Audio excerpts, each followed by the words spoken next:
नमस्कार, बहुत स्वागत है आपका। आप देख रहे हैं न्यूज का एक्सरे और आज की खबर है, मान जाओ भाईजान, क्योंकि एक और जगह पर दर्शकों, एक और मंदिर पर वक्फ बोर्ड ने दावा कर दिया है। सोचिए आप, और आरोप लगाया जा रहा है कि यहां पर मजार तक बन गई है। वहीं कई जगह ऐसी तस्वीर सामने आई जहां दुर्गा पंडाल पर हमला बोला गया है। लेकिन आज आपको एक एक जगह की एक एक खबर का पूरा एक्सरे करने वाला हूं। तो आज शुरुआत करेंगे, और इसलिए हम कह रहे हैं मान जाओ भाईजान, क्योंकि जिस तरह से कब्जा किया जा रहा है वो बार बार सवाल खड़े कर रहा है। भाईजान, हिंदुओं का ऐसा कोई त्योहार नहीं जिसके खिलाफ साजिश न रची जा रही है। कभी कांवड़ियों के खिलाफ थूक जिहाद का एजेंडा, तो कभी गणेश यात्रा के दौरान पत्थरबाजी, और अब नवरात्र के मौके पर दुर्गा मां के मंदिर को जगह जगह पर निशाना बनाया जा रहा है। दर्शकों, जगह जगह पर ये तस्वीर आप देखिए, लखनऊ की तस्वीर, मथुरा की तस्वीर और टीकमगढ़ की तस्वीर। इन तस्वीरों में कॉमन बात है दर्शकों, मंदिर के बाहर बड़ी साजिश, ये सोच जो कट्टरपंथी है वो अंजाम दे रही है। तीनों जगह पर क्या हुआ है दर्शकों, आज मैं आपको एक एक करके इसका एक्सरे करके बताऊंगा। सबकी कड़ी एक दूसरे से जुड़ती हुई एक ही जगह पर रुकती है, वो है भाईजान का मिशन। देख लिया दर्शकों, और सबसे पहले मैं आपको लेकर चलता हूं उत्तर प्रदेश की राजधानी लखनऊ। यहां नवरात्रि के दौरान शहर का माहौल बिगाड़ने के लिए लंबेश्वर मंदिर के गेट के सामने मांस के टुकड़े फेंक दिए। सोचिए दर्शकों, एक तरफ हिंदू मंदिर में आकर पूजा पाठ कर रहे हैं, तो दूसरी तरफ ये साजिश रची जा रही है। देखिए जरा, जब सनातनी देवी मां की पूजा करने आते हैं तब ये साजिश, 9 दिन का उपवास रखते हैं तब ये साजिश, जब श्रद्धालुओं की मंदिर आने जाने पर इस पर नजर पड़ती है तो लोग गुस्से से भर जाते हैं।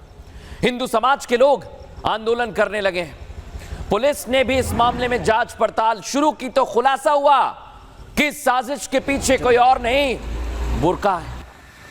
क्यों कह रहा हूं मैं? क्योंकि बुर्के की आड़ में ये पूरी साजिश की गई है। ऐसे में पुलिस ने आरोपी महिला अलीजा की पहचान की, उसके खिलाफ एफआईआर दर्ज की। चलो, लेकिन सोचिए दर्शकों, भाईजान के बाद अब बुर्के वाली साजिश। देखिए क्या कह रहे हैं डीसीपी इस मसले पर। महिला है आलिजा नाम की, उसके खिलाफ ये शिकायत प्राप्त हुई थी कि उसके द्वारा कुछ जो वेस्ट होता है गोश्त का, वो किसी के घर के सामने, कभी मंदिर के सामने इस तरह डाल दिया जाता है। इसकी शिकायत प्राप्त होने पर, क्योंकि डायल 112 को भी शिकायत गई थी, और इसके द्वारा जब वहाँ स्थानीय लोगों ने इससे बातचीत की तो उनसे प्रतिवाद किया था। उनकी शिकायत पर उचित धाराओं में अभियोग पंजीकृत कर लिया गया है। देख लिया दर्शकों, आपने सुन लिया। अब मैं आपको बताता हूं मध्य प्रदेश के टीकमगढ़ में आखिर क्या हुआ है, क्या साजिश रची जा रही है।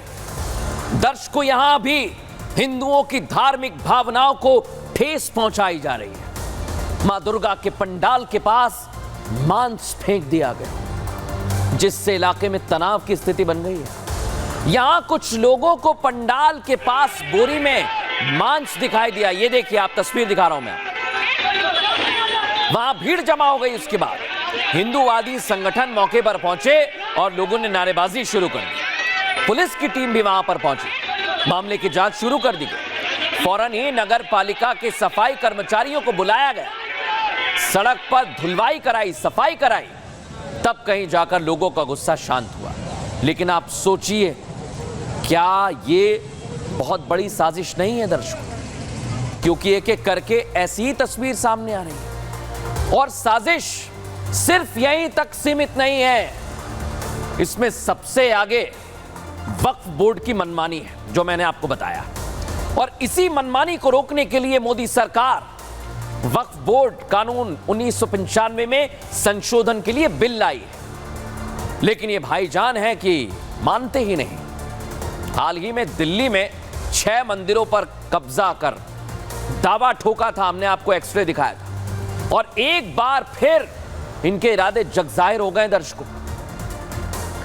दिल्ली से निकलकर अब मंदिरों पर वक्फ की आंच कृष्ण की नगरी मथुरा तक पहुंच गई है। सोचिए आप, ये वक्फ वाले भाईजान मथुरा में मौजूद दुर्गा मंदिर पर अपना दावा ठोक रहे हैं। ये देख रहे हैं आप तस्वीर, मजार बना दी है वहां पर, कह रहे हैं कि दरगाह है यहां पर। अब आप सोचिए कि यहां मंदिर, यहां दरगाह, और इसी पर यह पूरा विवाद खड़ा हो रहा है।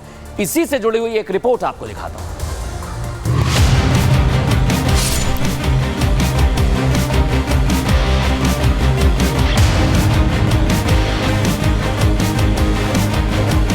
नागर सैनी में मंदिर बना हुआ है, वो चीख चीख के कह रहा है कि मैं मंदिर हूँ, और प्रशासन को चाहिए कि हिंदुओं को कब्जा दे और तत्काल कब्जा दें।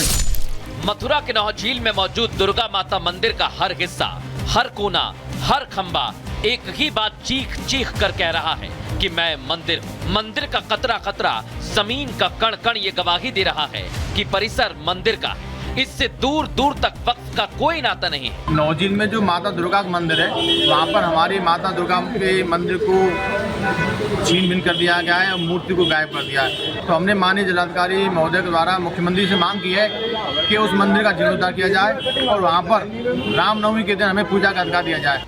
मंदिर की दीवारों को देखकर नक्काशी से पता चलता है कि ये मंदिर नागर शैली में बना था। हिंदूवादी संगठनों का कहना है कि यहाँ हिंदू बच्चों का मुंडन संस्कार होता है। मंदिर के शहर से थोड़ा अलग होने के कारण बीते 10 सालों में यहाँ मजारें बना दी गई। मंदिर परिसर में कब्जे की साजिश को अंजाम दिया गया और अब वक्फ बोर्ड ने इस मंदिर परिसर पर अपना दावा ठोक दिया।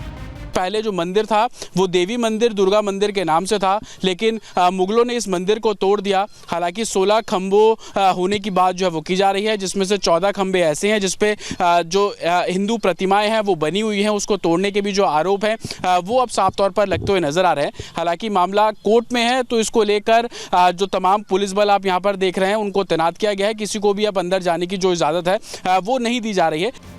ऐसे में हिंदूवादी संगठनों ने प्रशासन से दुर्गा नवमी के मौके पर यहां पूजा करने की मांग उठाई है।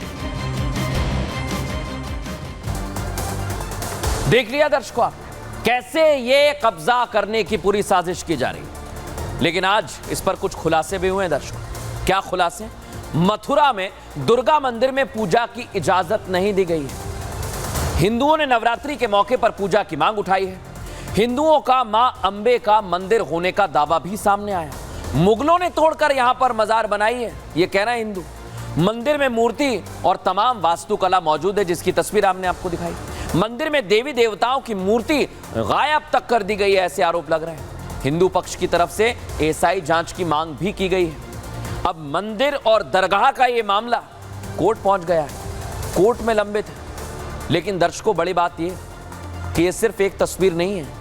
वक्फ की कोशिश है कि वो मंदिरों पर कब्जा करें और ऐसे तमाम आरोप लगते रहें। एक दो रोज गुजरते नहीं है, इसलिए हम कह रहे हैं वक्फ की दादागिरी का एक और नमूना सामने आ जाता है। लेकिन भड़काऊ भाईजान ने फिर ऐसा बयान दे दिया है दर्शकों, जो दर्शाता है कि वक्फ का कब्जाधारी रवैया थमने वाला नहीं है।